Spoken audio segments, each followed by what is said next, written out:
सुनो, कोई कुछ नहीं बोलना फालतू का। देखो अब बोलना है, अब बोलते रहना। हे भगवान, सपना ने अपने सास ससुर के साथ इतना गलत किया। इतना गलत कब से करती चली आ रही यार। इतनी मीठी तुमने चाय क्यों पिलाई थी अपने ससुर जी को? तुमने शुगर कर दी उनको, उनका बीपी हाई कर दिया तुमने।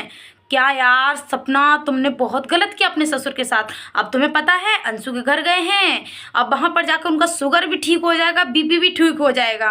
अंशु के पास एक ऐसा जादू मंत्र है, ऐसी दवाई है, देसी दवाई, अंग्रेजी दवाई नहीं है, देसी दवाई, जो अपनी भाषा से उनका शुगर, डायबिटीज़, बीपी हाई सब डाउन हो जाएगा।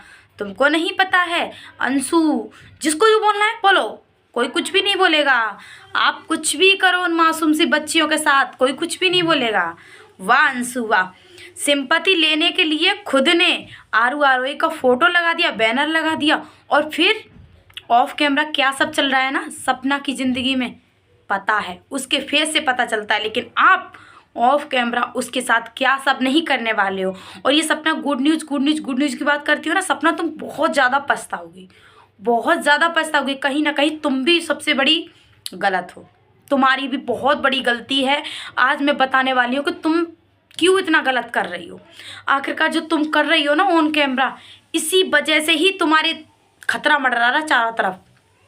और ये जो अब तुम्हें पता, एक चीज़ तो पता चल गई होगी, एक तो गुड न्यूज़ हम बता देते हैं, पहले से ही पता होगी कि सपना के सास ससुर बहुत जल्दी इसी 2025 में जल्दी ही मथुरा शिफ्ट होने वाले हैं।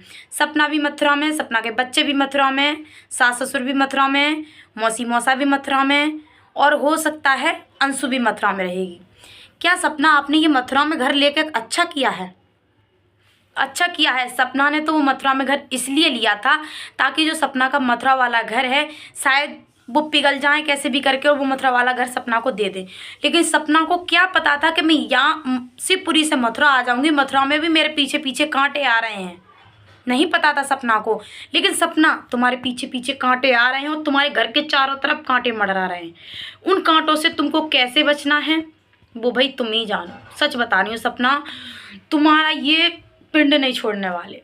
बहुत बुरी तरीक़ा से तुम लोगों के पीछे पड़ गए हैं। भगवान, मैं तो ये कहूँगी कि उन बच्चियों के लिए उसे जीने दो। उन बच्चियों के लिए, मासूम सी बच्ची हैं उसके लिए तो जीने दो। अब छोड़ दो, बहुत हो गया। सपना के मौसिया ससुर यानी सपना के ससुर के साड़ू साहब मथुरा वाले, उनके फेस से साफ नज़र आ रहा है कि वो क्या चाहते हैं। भाई रे भाई, कितना मान सम्मान कर रहे थे, कितना प्यार दिखा रहे थे। सपना के सास ससुर के चेहरे पर एक मुस्कान की झलक तक नहीं थी। लेकिन यहाँ पर उनका भतीजा धीरज, साड़ू साहब इतने खुश नज़र आ रहे थे, ऐसा लग रहा था कि सारी जीवन की खुशियाँ आज मिल गई हमको। मिलेंगी ना, क्योंकि सास ससुर के पीछे पीछे प्रॉपर्टी है, तो पहले सास ससुर जी को बौखलाओ, उनका माइंड वॉश करो, उसके बाद प्रॉपर्टी तो भाई अपनी है ही है ना। साड़ू साहब, आपसे बोलना चाह रही हूँ ये बात, ध्यान से सुन लो। आप जितने ज्ञानी और स्वाभिमानी बनते हैं ना, उतने नहीं हो। किसी का घर है पहले से ही बर्बाद है, उस घर के 2 सदस्य ऑलरेडी इस दुनिया को छोड़कर जा चुके हैं। उनका पूरी तरह से वंश खत्म हो चुका है। उनकी छोटी छोटी पोतियाँ थी, उनके नामों से वंश चलता। लेकिन जिस घर में रिश्तेदार घुस जाएं, पड़ोसी घुस जाएं, क्या वो घर बर्बाद होने से बचेगा? नहीं बचेगा।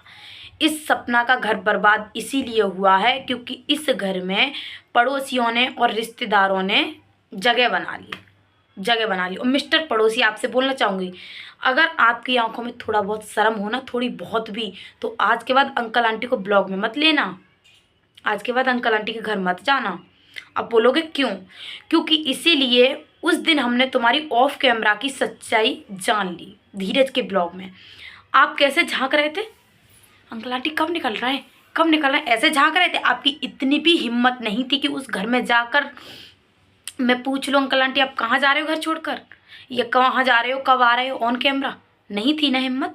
आपने आशीर्वाद भी नहीं लिया उनका, भूल गए, क्योंकि आपको परमिशन नहीं है उस घर में घुसने की। वो बेचारे मजबूर हैं, उनके आगे पीछे कोई नहीं है, इस वजह से वो तुमसे मुंह पर ये शब्द नहीं बोलना चाहते। लेकिन समझने वाले के लिए सारा काफ़ी होता है। आप क्यों नहीं समझते उनकी बातों को?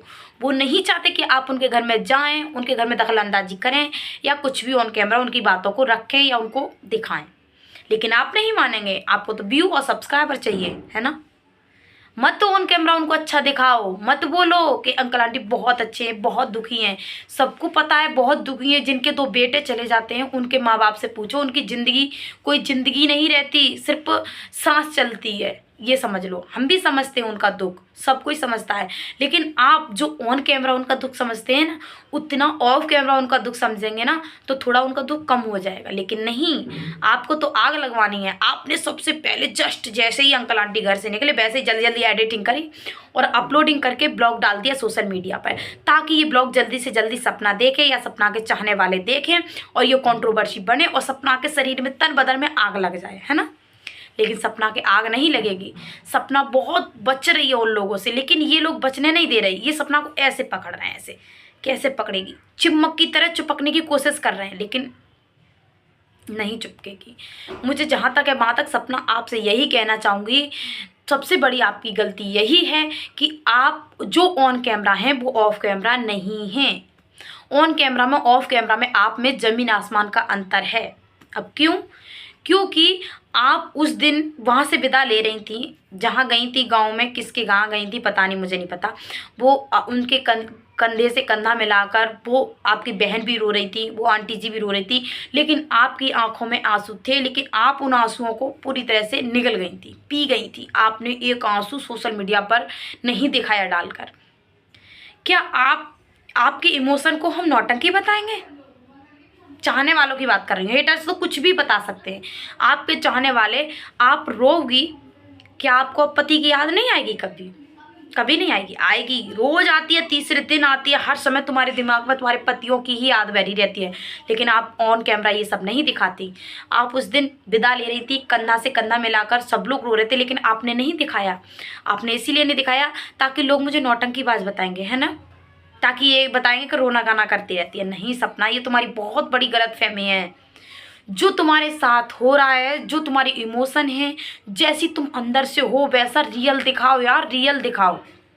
तुम फेक दिखाओगी ना, तुम देखो कल ब्लॉग ऐसी कोई गुड न्यूज़ नहीं थी, पूरे ब्लॉग में कोई गुड न्यूज़ नहीं थी। अगर कोई गुड न्यूज़ होती तो आप बताती ऑन कैमरा आकर, लेकिन आपने कुछ भी गुड न्यूज़ नहीं बताई। आपने सिर्फ और सिर्फ टाइटल थंबनेल डाल दिया, गुड न्यूज़ आने वाली है कल के ब्लॉग में। ऐसी कोई ज़्यादा बड़ी गुड न्यूज़ नहीं होगी, क्योंकि तुम्हारी लाइफ में ऑलरेडी कोई ना कोई दखल अंदाजी कर ही देता है। तो आप, मुझे पता है, मन से बहुत ज़्यादा परेशान है, क्योंकि आपके पीछे ना बहुत ज़्यादा छुरा भौंकने का काम कर रहे हैं लोग बाग, लेकिन आपने फिर भी उसको गुड न्यूज़ में बदल दिया, बैड न्यूज़ को गुड न्यूज़ में बदल दिया। यार सपना प्लीज़ मत करो। देखो तुम्हारी कार एक्सीडेंट भी हुआ था, आप ये सब शो ऑफ क्यों नहीं कर रही हैं बैड न्यूज़ को? आपके साथ मानती हूँ अच्छा हो रहा है, भगवान करे अच्छा ही अच्छा हो, लेकिन जो गलत हो रहा है ना उसको भी दिखाओ, क्योंकि आप गलत छुपाओगी, अच्छा दिखाओगी तो इससे आप गलत समझी जाओगी पब्लिक के सामने। लोग बोलेंगे अरे ये तो बहुत अच्छे से रह रही है, अरे ये तो आज़ादी से रह रही है, ये वो कर रही है वो कर रही है, लेकिन आप इतनी आज़ादी दिखा रही हो ना, इतनी आज़ादी तुम्हारे अंदर है नहीं, इतना सुख नहीं है अभी। आगे भगवान करे बहुत सुख आए, अभी बहुत ज़्यादा तुम मन से परेशान हो। दिखाओ यार, पब्लिक को बताओ, पब्लिक को नहीं बताओगे कैसे किसी को पता चलेगा? और आप जितनी गुड न्यूज़, जितना अच्छा दिखा रही हो ना, इससे पता है क्या हो रहा है? इससे तुम्हारे रिश्तेदार, तुम्हारे रिश्तेदार मतलब ससुराल वाले रिश्तेदार, तुम्हारे सास ससुर, इन लोगों को ना जलन सी पैदा हो रही है, जलन सी, बहुत ज़्यादा जलन सी। इस जलन सी की वजह से ये कुछ ना कुछ माइंड में प्लान बना रहे हैं, तो इस प्लान से बचो और आप जैसी रियल हो, रियल दिखाओ। मेरा कहने का मतलब यही है कि आपके साथ बुरा हो रहा है बुरा दिखाओ, अच्छा हो रहा है अच्छा दिखाओ। ऐसा नहीं बुरा छिपाओ और अच्छा दिखाओ, मत करो। सामने वाले को, ये आपकी बच्चियां बड़ी होंगी, कम से कम देखेंगी तो मेरी मम्मी के साथ क्या क्या हुआ था। आप ब्लॉग में अच्छा दिखाओगी तो आपकी बच्चियों को तो पता चलेगा मेरी मम्मी बहुत अच्छे से रही थी। मत करो, रियल दिखाओ। हम सब आपके सपोर्ट में हैं और आपके साथ सच में बहुत बड़ा करने की ये लोग कोशिश कर रहे हैं। और देखो, जाग को राखे साइयाँ मार सके ना कोई, वो वाला सिस्टम है। तो आपके साथ ऊपर वाले हैं, आपका कोई कुछ भी नहीं बिगाड़ सकता। बस आपसे इतनी रिक्वेस्ट है कि आप रियल रहो। और जो अंशु बोल रही है ना ऑन कैमरा, कोई कुछ भी बोले कोई फर्क नहीं पड़ता। ये हिंट दे रही है, हिंट सपना के लिए हिंट दे रही हैं। इनकी फेस से पता चल रहा है कि ये क्या बोलना चाह रही हैं। बहुत कुछ ऑफ कैमरा बोलती हैं, लेकिन ऑन कैमरा जीभ साथ जाती है ताकि गालियाँ पड़ेंगी। मेरी बातें आई होप मेरी भाषा में आप सभी को थोड़ी बहुत समझ आ रही हो मैं क्या बोलना चाह रही हूँ।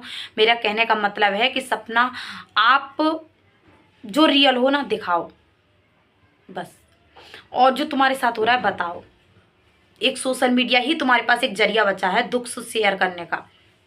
करो, हम सब आपके सपोर्ट में हैं, और आप थोड़ी आंखें खोल कर अपनी ज़िंदगी को जियो। क्या क्या होने वाला है तुम्हारे साथ भगवान ना करे, लेकिन हाँ भगवान आपके साथ बहुत अच्छा करेंगे। हर अनहोनी को टालेंगे तुम्हारे। तुम देखती रहना, बस ऊपर वाले पर छोड़ो और आंखें खोलकर अच्छे से जियो अपनी ज़िंदगी। मेरी वीडियो पसंद आई हो आप सभी को तो लाइक कमेंट शेयर, चैनल को सब्सक्राइब जरूर कर देना।